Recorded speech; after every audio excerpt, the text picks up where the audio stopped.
अच्छा, तो अभी हम पीट सर्जरी के वो डिजीज़ेस डिस्कस करेंगे जो वीक्स टू मंथ्स के ड्यूरेशन के बीच में होते हैं। ठीक है, पहले हम डिस्कस करेंगे नेक्रोटाइजिंग एंट्रोकोलाइटिस। ठीक है, नेक्रोटाइजिंग एंट्रोकोलाइटिस ज़्यादातर प्रीमेच्योर इन्फेंट्स में होता है और ये प्रेजेंट करता है कैसे ब्लडी बाउल मूवमेंट के साथ। ठीक है, और इसको फिर हम डायग्नोस किस तरह करेंगे? Through x ray. एक्सरे में हमें नज़र आएगा इंटेस्टाइनल वॉल में एयर, जिसको बोलते हैं pneumatosis intestinalis, air in the intestinal wall. Treat इसको किस तरह करेंगे? जब भी हम डायग्नोस करेंगे डायरेक्टली हम पेशेंट बेबी को एनपीओ करेंगे, नील पर ओरल करेंगे और स्टार्ट करेंगे टोटल पेरेंटल न्यूट्रिशन पे। ठीक है, और इसके अलावा आईवी एंटीबायोटिक्स भी देंगे। अगर ये ट्रीटमेंट को बेबी कुछ रिस्पांस ना करे तब हम सर्जरी की तरफ जाएंगे। ठीक है, तो ये है नेक्रोटाइजिंग एंट्रोकोलाइटिस। फिर आते हैं मिकोनियम प्लग की तरफ। Meconium plug is basically associated with cystic fibrosis. ठीक है, सिस्टिक फाइब्रोसिस, और ये प्रेजेंट किस तरह करता है?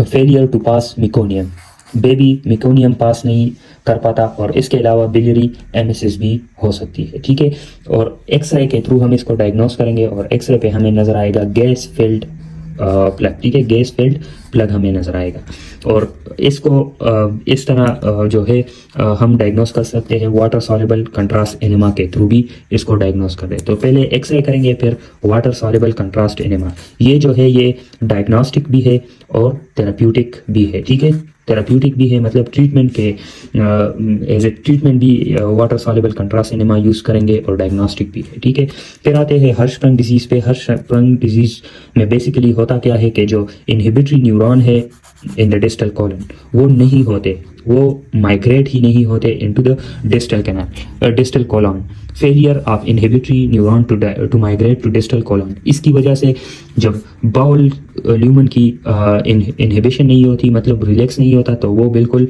कंट्रैक्ट फॉर्म में होता है। ठीक है, कंस्ट्रिक्ट होगा। ठीक है, तो जो जहाँ पे इनहिबिटरी न्यूरॉन नहीं होते वो कंस्ट्रिक्ट होगा और प्रॉक्सिमली वो डायलेट होगा। तो ये मतलब गुड बाउल होगा और ये बेड कॉलन होगा, good colon and bed colon, क्योंकि इधर ये रिलैक्स नहीं हो पाता। ठीक है, तो आर्बाक और माइंटेरिक प्लेक्सस नहीं होंगे क्योंकि इनहिबिटरी न्यूरॉन्स माइग्रेट नहीं कर पाते। पेशेंट प्रेजेंट किस तरह होगा? दो केसेस है, एक सिवियर फॉर्म है और एक माइल्ड फॉर्म है। तो जो सिवियर फॉर्म होता है उसमें इन्फेंट जो है वो डायरेक्टली बेबी की कंप्लेंट क्या होगी? Failure to pass meconium in the first 24 hours. ठीक है, फर्स्ट 24 आवर्स में वो मिकोनियम मतलब स्टूल पास नहीं कर पाता। ठीक है, और डीआरई जब हम करेंगे तो there will be explosive diarrhoea. तो ये सिवियर फॉर्म हो गया। और जो माइल्ड फॉर्म होगा वो नियोनेट में प्रेजेंट नहीं होगा बल्कि टॉडलर में होगा, और टॉडलर में किस तरह प्रेजेंट होगा? There will be overflow incontinence. ठीक है, ओवरफ्लो इनकॉन्टिनेंस होगा, जबकि सिवियर फॉर्म में there will be failure to pass meconium. Diagnosis जो सिवियर फॉर्म है उसको हम किस तरह डायग्नोस करेंगे?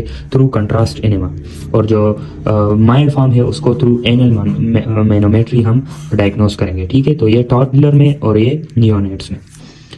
जो बेस्ट टेस्ट होता है या बेस्ट इन्वेस्टिगेशन होता है वो है बायोप्सी। ठीक है, तो बायोप्सी के साथ हम इसको डायग्नोस कर सकते हैं।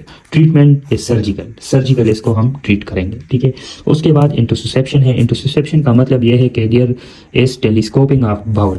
इसका ये मतलब है कि जो बाउल वॉल होता है, for example this is proximal और दिस इज डिस्टल, तो जो प्रॉक्सिमल होता है वो इसके अंदर चला जाएगा। ठीक है, इस तरह चला जाएगा। ठीक है, तो this is telescoping of the bowel, proximal bowel into the distal bowel. ठीक है, तो उसके साथ यहाँ पे जो बाउल है इसके यहाँ पे ब्लड सप्लाई होती है, तो ये ब्लड सप्लाई तो सही होगी, लेकिन जो रीजन टेलीस्कोप हुआ है, टेलीस्कोपिंग जिसकी हुई है, उधर ब्लड सप्लाई कंप्रोमाइज हो जाएगी।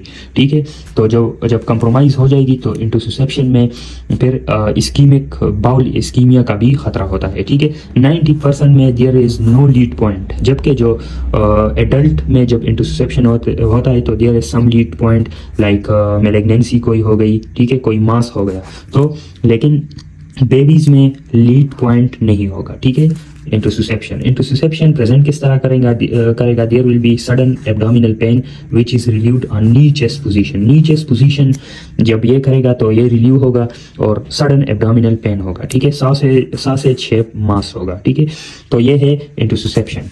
इसको हम डायग्नोस करेंगे थ्रू एयर कंट्रास्ट एनेमा। और एयर कंट्रास्ट एनेमा ये तो एक डायग्नोस्टिक स्टेप भी है, लेकिन ये थेराप्यूटिक स्टेप भी है, ठीक है।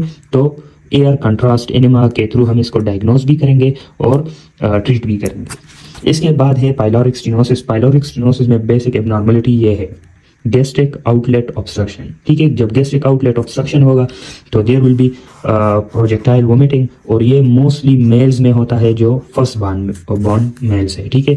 इसमें विजिबल पेरिस्टाल्सिस भी होगा और ओलिव शेप मास होगा, हमें विजिबल होगा फिजिकल एग्जामिनेशन पे। डायग्नोसिस इसकी हम थ्रू अल्ट्रासाउंड करेंगे which show the doughnut sign या डोनट शेप या डोनट साइन बोलते हैं। ट्रीटमेंट इसकी किस तरह करेंगे, जो बेस्ट या ट्रीटमेंट आप चाहे से दैट इज पाइलोरोमायोटोमी, लेकिन as there is projectile vomiting तो उसके साथ इलेक्ट्रोलाइट्स एबनॉर्मलिटीज भी आते हैं, तो उसके साथ हम इंट्रावीनस फ्लूइड्स भी देते हैं और इलेक्ट्रोलाइट्स करेक्शन भी करते हैं। इसके लिए हम सीरम इलेक्ट्रोलाइट्स भी बेचते हैं कि हमें पता चले कि इसमें कौन कौन से इलेक्ट्रोलाइट्स की एबनॉर्मलिटी है। मोस्टली इसमें होता है हाइपोकिलीमिया, ठीक है, और हाइपोक्लोरीमिया, ठीक है।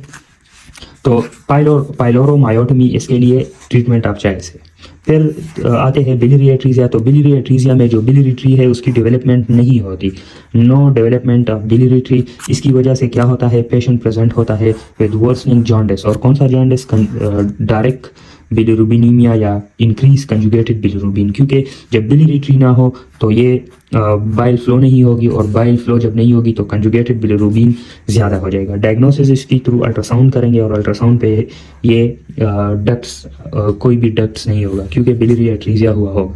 ट्रीटमेंट थ्रू सर्जरी, ठीक है। तो ये है पीड्स की कुछ diseases which occur 8 weeks to months।